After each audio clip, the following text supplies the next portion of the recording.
Drunk on the beauty of a gorgeous woman, a wealthy man becomes deeply involved with her. But in the very next scene, when the police find the woman, they discover that she has eaten so much food that her entire body has swollen up like a balloon made of flesh, looking like it could burst at any moment. Just as everyone is trembling in fear at the sight, something horrifying happens.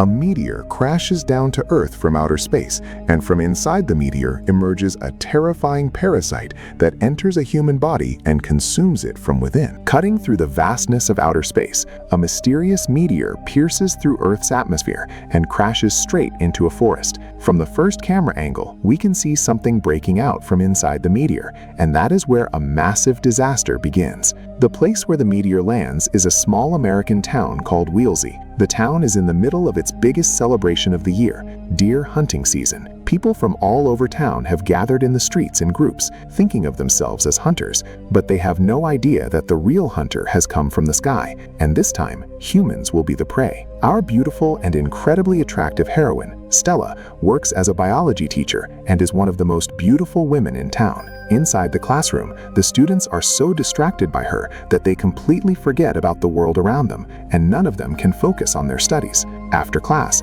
when a male coworker tries to talk to her, a bald man steps in and tells him to back off. There is one special detail about this scene. The male coworker is played by the director of the movie himself, James Gunn. After all, he deserves to make a little appearance in his first movie. The bald man's name is Grant, one of the wealthiest businessmen in town, and he is Stella's husband. At first glance, Grant seems a little angry and controlling, but deep down, he is actually different. Tonight, Grant turns off the lights early and gets ready to spend some time with Stella. But after working all day, Stella is exhausted, so she turns him down. Although Grant respects his wife's decision, he still feels disappointed and leaves the house, not knowing that the alien that came out of the meteor is about to have a very interesting time with him. Grant goes to a bar and drinks alone, feeling miserable, when a beautiful woman from town named Brenda comes over and starts talking to him. Because Grant is a wealthy businessman, women are always surrounding him. Seeing Grant looking depressed, Brenda tries to tempt him in different ways, and as they keep talking, the two eventually end up in the woods. But just when they begin losing control of their emotions and moving closer to each other,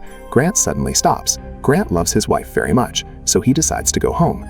But then he notices a strange insect shell or egg lying on the ground, which immediately sparks his curiosity. The shell has already split open, and a short distance away, a lump of flesh is constantly moving, making the whole scene incredibly mysterious. Brenda wants to leave, but Grant becomes extremely curious and moves closer because he wants to find out what this thing actually is. Suddenly, the strange creature attacks Grant's body.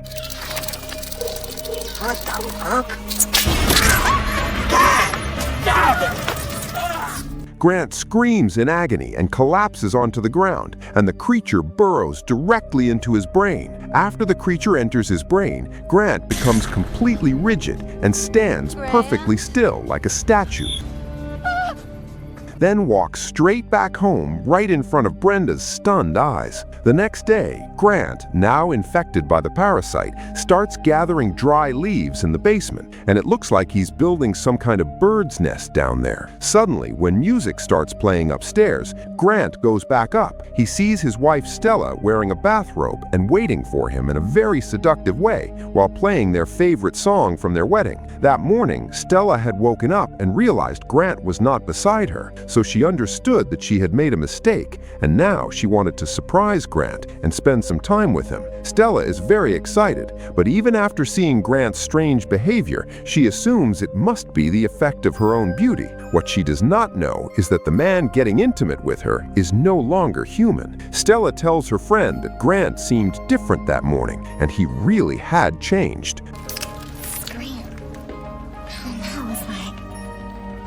It's like he was discovering all these different parts of my body. You know, like a little... Meanwhile, Grant starts buying every kind of raw meat from the supermarket, and when even eating raw meat cannot satisfy his hunger, the alien creature inside his body takes control of Grant and sets its sights on something else.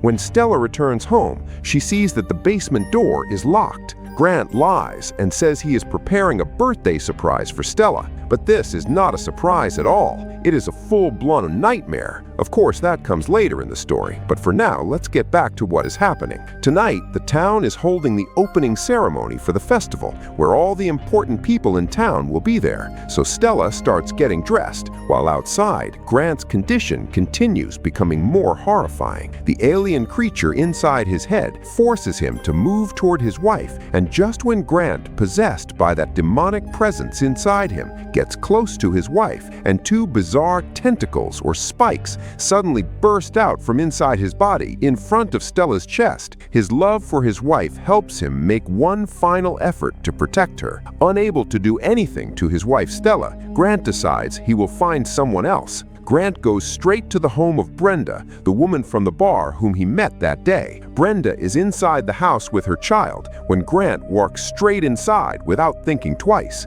Meanwhile, the festival's opening ceremony is underway. Brenda is not there, and Stella is standing at the ceremony alone when the town's police chief, Bill, approaches her and greets her. Bill and Stella were childhood friends, and the two of them once had a good relationship. But after Stella's mother died, Bill joined the military. Grant was the one who reached out during Stella's darkest days. He didn't just pay for her education, he stood by her and cared for her in every possible way. And in the end, Stella chose Grant as her husband. So many years had passed, and maybe Bill still carried a little heartbreak, but he had finally learned to accept it. After talking with him, Stella let go of some of her sadness and joined everyone else as the music, dancing, and celebration filled the night. The deer hunting season opening ceremony was at its peak, with excitement and cheering echoing all across town. But the moment the festival officially began, the alien monsters hunting season started too.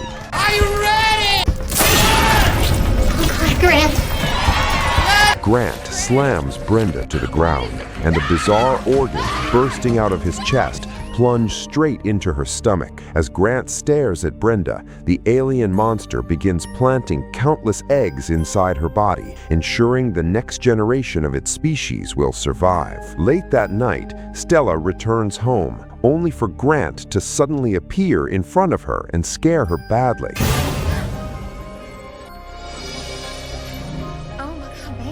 His face is so swollen, it looks like he was stung by a swarm of bees, and Stella can't shake the feeling that something is terribly wrong. The next morning, Stella arrives at work and discovers the town is buzzing with reports of missing livestock and disappearing animals. On her way home after work, Police Chief Bill catches up with her again. The truth is, someone saw Grant entering Brenda's house the previous night, and Brenda has been missing ever since, making Grant the prime suspect. After Bill leaves, Stella can't stop thinking about the locked basement. She breaks the lock and steps inside, only to be hit by an unbearable stench. Covering her nose and mouth, she nervously walks deeper into the basement.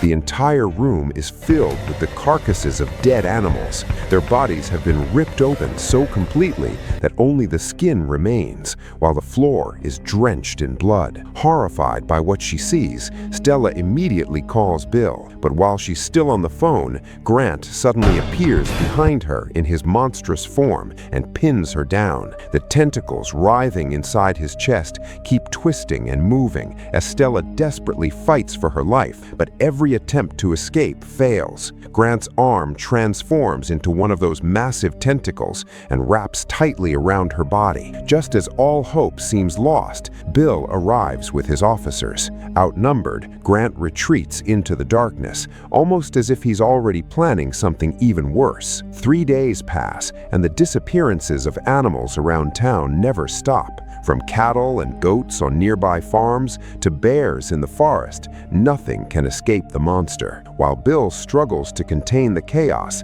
the town's mayor keeps piling pressure on him. Deer hunting season has already begun, and if Grant isn't captured immediately, tourists will stop coming to their town. After studying the locations and timing of the missing animals, Bill concludes that Grant is probably still hiding somewhere near the farms, where there's an endless food supply. They decide to stake out the area that very night. Bill arms his officers with heavy weapons, while the mayor and the local hunters prepare to join the hunt. Before leaving, Stella insists on coming too, because Grant is her husband. To everyone else, it might seem like she married him for his money, but Stella is the only one who truly knows how deeply they loved each other. By late afternoon, the entire group arrives at the farm. After speaking with the owner, they split into pairs and hide around the property, waiting for Grant to appear. As the night grows darker, the mayor looks up and spots Grant exactly where they expected him. Everyone holds their breath as the monster that used to be Grant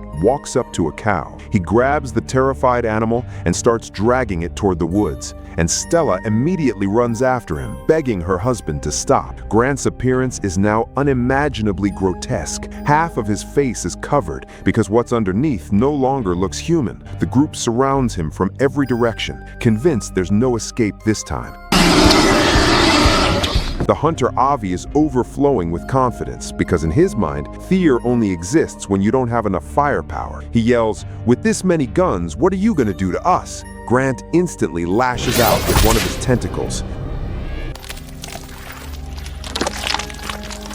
Before Avi can even react, the strike slices him clean in half, sending his organs spilling across the ground. As everyone stands frozen in horror, Grant moves with terrifying speed and disappears into the darkness of the forest. Tracking him through the woods, Bill and the others eventually arrive at an abandoned old barn. A strange smell hangs in the air outside. When they listen closely, it sounds like a woman is screaming from inside. Bill and his team exchange nervous looks before kicking the door open, and what they see next leaves them completely stunned. What's wrong with me? Brenda is inside, but her body has swollen into a gigantic balloon of flesh, looking like it could explode at any second. The truth is, the alien filled Brenda's body with countless eggs before imprisoning her here. Every animal Grant hunted was never for himself, it was to feed Brenda. But why was she being force-fed? Moments later, the answer comes. Brenda's body begins shaking violently. Everyone panics, and before anyone can understand what's happening, the massive lump of flesh suddenly bursts apart. Their worst nightmare has finally come true.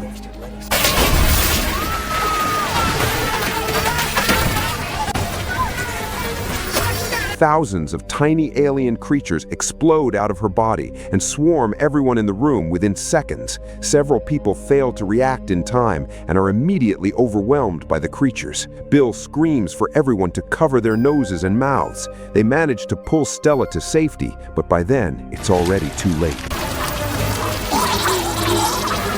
Those bizarre creatures are now spreading throughout the entire town, and their first destination is the farm near the town. Now watch one of the best and most terrifying scenes in the movie. The farmer's eldest daughter, Smith, is lying comfortably in the bathtub, enjoying a relaxing bath. With headphones in her ears and her eyes closed, she's enjoying her music when that bizarre creature suddenly crawls through the window and makes its way down the wall. The creature is ready to bite anything it finds in front of it, and just as it gets close to Smith, she suddenly opens her eyes. When the creature climbs onto her back, she desperately tries to smash it with her hand, but the creature crawls straight into her mouth. Smith desperately tries to grab it and stop it, but at that exact moment, the entire unknown history of the creature suddenly flashes through her mind like a movie. It turns out that countless creatures like this already existed on another planet, where they had devoured every living thing on the planet. After wiping out every creature there, they turned their attention toward Earth.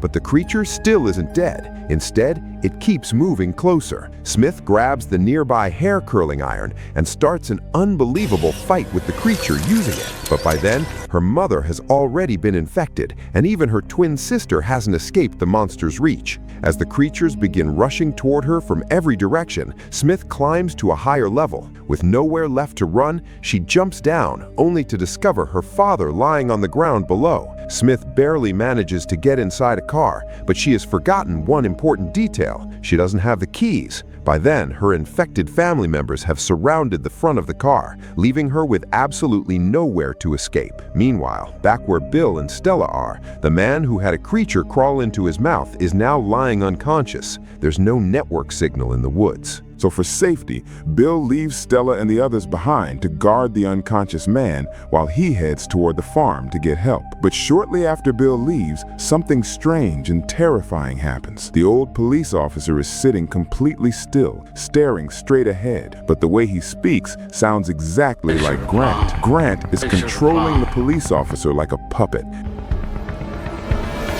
I should have bombed.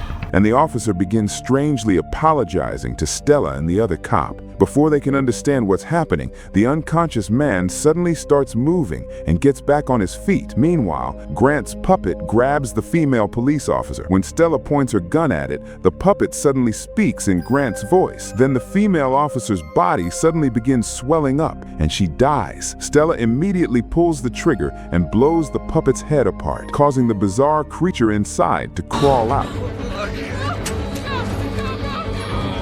Police Chief Bill reaches the farm and rescues Smith, who is surrounded by the puppets. But before they can even understand what's happening, even more people controlled by the creatures surround them from every direction. Somehow, the two of them make it into a car and manage to escape, but this is only the beginning. They speed away from the farm in the car. Meanwhile, Bill also manages to rescue Stella and the mayor from the woods. They race toward town in complete panic, unaware that something even more horrifying is already taking shape inside Grant's mind, the creature controlling all the puppets. While they're still inside the moving car, Bill tries to contact the local police station operator. Bill tells the operator to immediately notify the higher authorities and send emergency assistance, but right after the radio signal cuts out,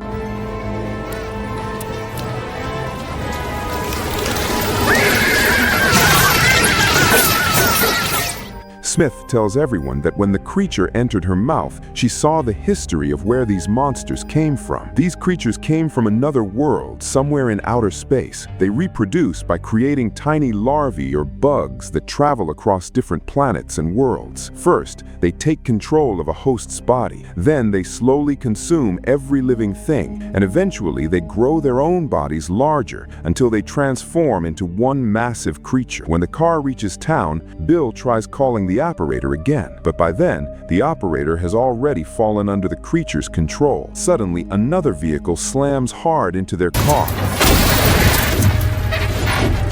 When Bill regains consciousness, he sees even more monsters surrounding them. The creatures grab Stella and lift her above their heads before carrying her away somewhere in the distance. Bill manages to save Smith, but right before his eyes, he watches the monsters drag the mayor away too. Earlier in the movie, we saw that there was a hand grenade stored inside the police station. Now, if they want to save everyone, there's only one option left. Use that grenade to destroy the main monster, Grant. Bill tells Smith to wait there while he goes inside the police station to retrieve the grenade. But the moment he steps inside, a shadow flashes across the room, and when he looks up, he sees a creature-controlled deer roaring violently as it charges straight toward him. Hey! Motherfucker! Even at the most critical moment, Smith tries to stop them, but their plan to take down Grant with a hand grenade turns out to be nothing more than a foolish idea. Meanwhile, the monsters force Stella back to her own house. There, they surround her and start decorating everything as if they're preparing a bride for her wedding. Stella wonders if this might all be a dream, but when she realizes the windows had been locked from the outside, reality hits her again. The handle of a comb is sharp enough to be used as a weapon, so Stella secretly keeps it hidden on her. Meanwhile, the captured mayor is trapped inside a dark basement. The monsters down there have swollen bellies and are tearing into raw meat, just like before, while Grant continues wanting to spread more and more parasitic creatures. The mayor somehow crawls toward the exit, but the moment he opens the door, the creatures rush into his body.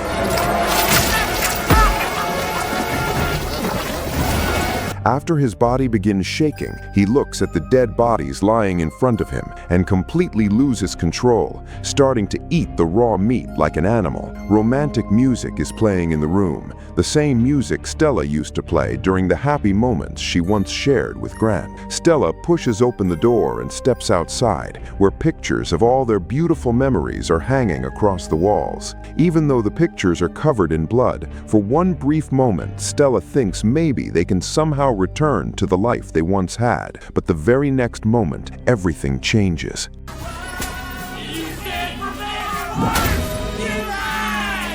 Bill and Smith arrive there while following the monsters. They see a heavyset man taking off his clothes and lying down on top of a massive lump of flesh. Then comes one of the most disturbing scenes in the movie. The man keeps moving until his entire body completely merges with the mass of flesh, and that mass is actually Grant's true form. While Stella is inside the room, Grant has transformed into a gigantic tentacled monster, and the puppets surrounding him begin merging into his body as well, creating a sight so bizarre that it's almost impossible to describe. Stella becomes wrapped up in the monster's tentacles. Grant still has human memories inside his brain, so he wants Stella to dress as beautifully as possible and merge with him. Crying, Stella reminds him of all the beautiful days they spent together as she slowly moves closer to the monster.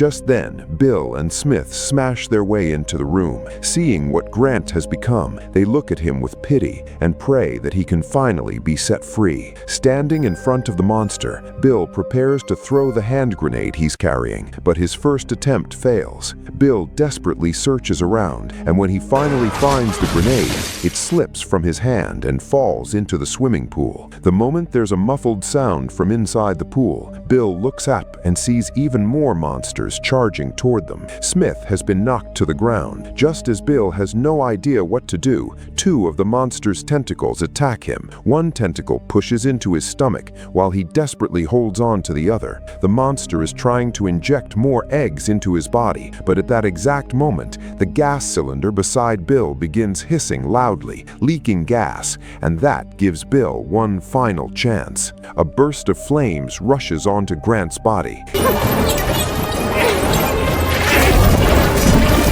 Even as the tentacles try to pull away, Bill holds on to them with all his strength. Then he raises his gun. He realizes that Stella loves him, and because of that love, he has to help her. After one massive explosion, blood and chunks of flesh are blown in every direction. As the main monster, Grant, is destroyed, the remaining monsters collapse one after another. Fortunately, reproduction required 2 tentacles, but only 1 tentacle had entered Bill's body, so the damage was limited. As the sun rises, the 3 of them walk outside. The people infected by the creatures are lying scattered across the ground, and there's no guarantee they will ever wake up again. Of course, the story doesn't end there. At the very end of the movie, Grant's brain is still moving, and just then, a cat slowly approaches it. It seems the monsters might return once again.